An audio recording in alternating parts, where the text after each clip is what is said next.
ఈరోజు జూనియర్ కాలేజ్లో రావడం జరిగిందండి. వచ్చి తనిఖీ చేయగా హాస్టల్ రూమ్స్ ఏమాత్రం కూడా శుభ్రంగా లేదు. ఒక 5 నిమిషం కూడా మేము ఉండలేకపోయాము.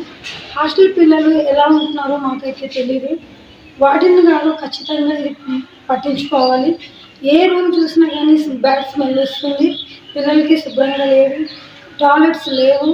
సీపాల్ని వీధుల్లో వచ్చి పిల్లలు టాయిలెట్స్ చేయడం జరుగుతుందండి.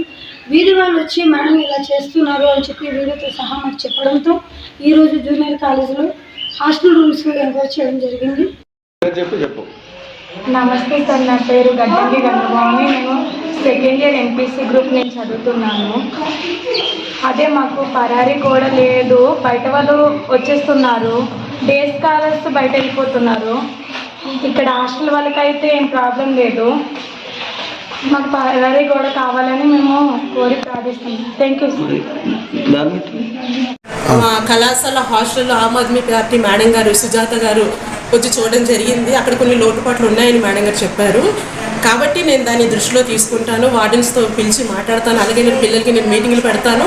అక్కడ ఆ పరిస్థితి ఎందుకు అలా ఉందనేది నేను నా దృష్టికి పిల్లలకి నేను చాలాసార్లు అడిగినప్పుడు పిల్లలు నాకు ఏ విషయం కూడా చెప్పలేదు. కాబట్టి ఇప్పుడు నాకు మేడం గారు స్వయంగా నా దగ్గర వచ్చి చెప్పారు. కాబట్టి దీని మీద అయితే యాక్షన్ ఖచ్చితంగా ఉంటుంది. నేనైతే దాన్ని ఫాలోఅప్ చేస్తాను ఖచ్చితంగా. మీరు ఇలా వస్తూ ఉండాలి మేడం. మా సమస్యలు అంటే ఇప్పుడు ఏంటంటే మాకు ఇక్కడ మా సమస్య కొన్ని తెలియటం లేదు. ఒకవేళ మీరు చెప్పినట్లయితే మాకు అది ఒక ప్రాబ్లం ఉందని మాకు తెలుస్తుంది. కాబట్టి థ్యాంక్ యూ మేడం.